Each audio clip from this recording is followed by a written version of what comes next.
Hey everyone, I'm Mecca here. How's it going? In today's video, I want to give you some tips and pointers on what you can do to properly hire, or properly rather interview and then hire an accountant for your business. Now, why an accountant? An accountant is one of the most crucial parts of your business, especially if you're looking to grow into the six figures. If you're just gonna have a little Mickey Mouse operation, then go use H&R Block in the mall. But if you wanna have a proper business that's generating six figures or more, you need to have a proper accountant and a proper accounting system set up. This is something you cannot afford to neglect. I have neglected my accounting in my businesses prior to this one before, and it hit me hard. You know, the CRA was after me. They wanted to audit me. They were trying to take $102,000. That's the amount they claimed I owed. And you know, me and my accountant, we had to send every single business receipt from the last, it was 2011 and 2012, every single business receipt, everything for those 2 years, and send them to the CRA. So they could, CRA is like the IRS for you American folks, so they could go through it and say, okay, that's a deduction. Yes, you can deduct that. No, you can't do this. No, to literally go through and make sure everything was correct.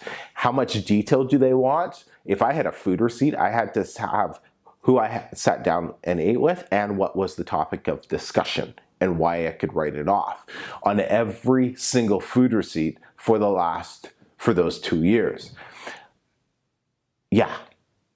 You want to make sure your business is set up right, and I'll probably do maybe a little video series on certain things that you can do to streamline your business.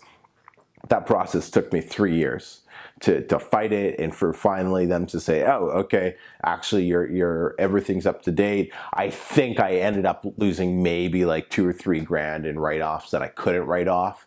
You know, some were lost receipts, and some they were like, no. And my accountant's like, hey, let's not even bother fighting that. Like, you're good to go.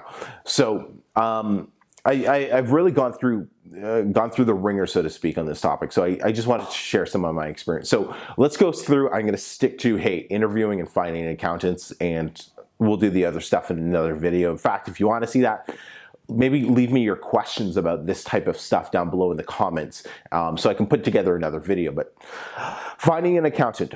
All right, number one is understand this. You're gonna get what you pay for. You're gonna get what you pay for. Go do H&R Block into the mall and pay 50 or 60 bucks for them to do your taxes. You know, once a year, you're getting that. Or you can go to an accountant, and mine, I believe he said it's going to be anywhere between $500 to $700 every year, and this is just to start with, providing there's no complications in the business, compared to I used to pay $225 for me and my wife's taxes done with my last accountant. Massive change, but already this guy, from just dealing with a few things, has proven he's going to be well worth it. So you get what you pay for. Do not, for the love of God, do your own taxes. Poor people do their own taxes. People who don't run a business do their own taxes. Don't do your own taxes. Be smart. Okay, be a business owner. Outsource that to an accountant who knows what they're doing. Okay, if you want to run a proper six-figure business, you need an accountant. You can't cheap out on this. Cheap out on your video equipment. Cheap out on, you know, your car. Cheap out on something else. Don't cheap out on your accountant. This person can literally save you tens of thousands, if not hundreds of thousands of dollars. And if you doubt this, just go speak to anybody who's running like a multiple 6 or 7 figure business and ask them how important is their accountant. So when I am looking for a new accountant, the first thing I do is look for personal referrals. I sent out a Facebook post and email to all the wealthiest people I knew and friends and family to find out, hey, who's your accountant? Are they, you know, can I sit down with them? And some replied, and actually my good buddy Howard, not sure if you're watching this, bro, but thank you. And he got me in touch with a couple accounting firms down in Vancouver. So flew up to Vancouver from Mexico, and I sat down with, it was like 5 or 6 different accountants there, and then I sat down with one in Mexico. Now, why sit down with 5 or 6? Because the first one might suck, but the first one might look great if you don't have any other ones lined up. And that's exactly what happened to me. The first one was really, really good that I sat down with, but it wasn't until I got to the third one that made the first one look like Mickey Mouse. I was blown away. And so here's what happened is email correspondence over a few months of, so here's the business, here's what I'm looking for. And back and forth, we set up the meetings when I go to Vancouver. And one of the main differentiating factors was how prepared number 3 was compared to number 1, 2, and 4 and 5. Number 3 actually took the time to look up Mexican tax law and brought a whole nother perspective to the business or to the meeting. Blew my mind. Like, if this guy's willing to go that far, go that above and beyond already, and he's not even hired, imagine what he's going to do when I'm paying him hundreds of dollars. And I was just blown away with that. The first couple were great, but this one really kind of went, above and beyond. And that was, you only learn those things by sitting down with different accountants, because all different accountants are going to have a different style. You also need to, I guess I'm not counting these, so just bear with me. You also need to find one that's going to work for you and work with your style. You're going to be communicating with them all the time. You need one that's really great at communication. One of the top things I was looking for was great communication skills. In fact, that was the reason I left my other accountant when I fired him, because his communication sucked. He just couldn't communicate at all. It took forever to get anything done. I'd file taxes in February. He'd file them I'd give him everything in February. He would file them on June 14th, like every year. And it's just, there's a reason I do it in February. So I don't have to think about it for the rest of the year. But so communication is huge. So there are certain things that you might want that you have to make sure your accountant's willing to do for you. And that's one of them. Another thing that I look for is I don't want to deal with the government. I do not want to have to talk to them at all. My accountant is my buffer.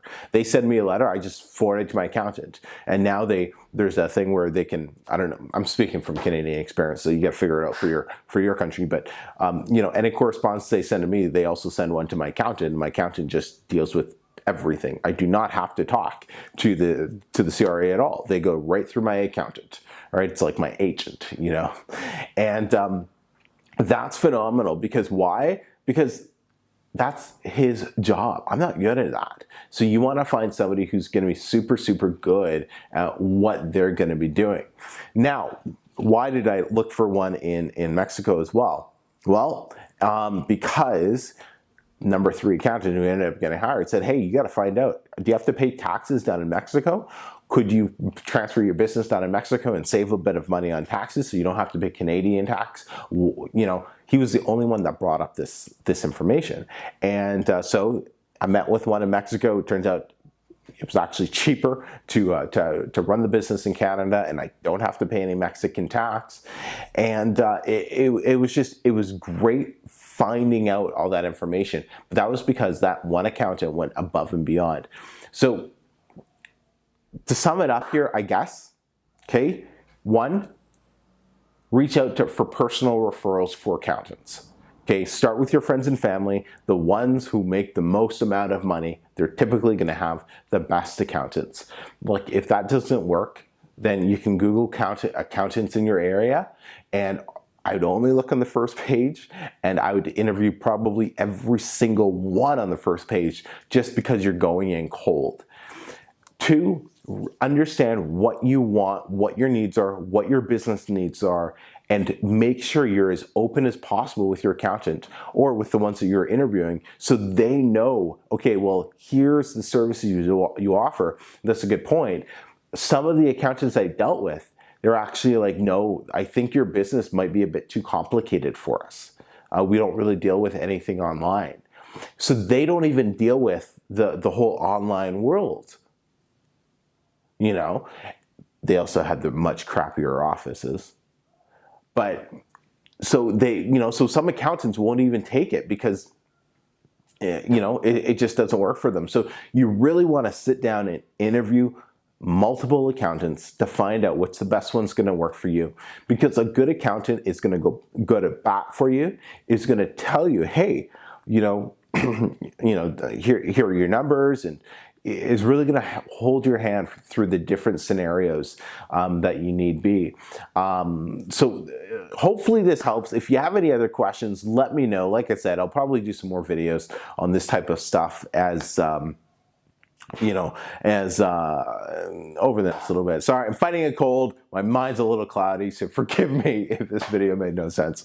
But anyways, let me know what you thought in the comments. Hit me up down below. Any questions in the comments, give it a thumbs up. Until next time, everybody, we'll speak to you all soon. Take care.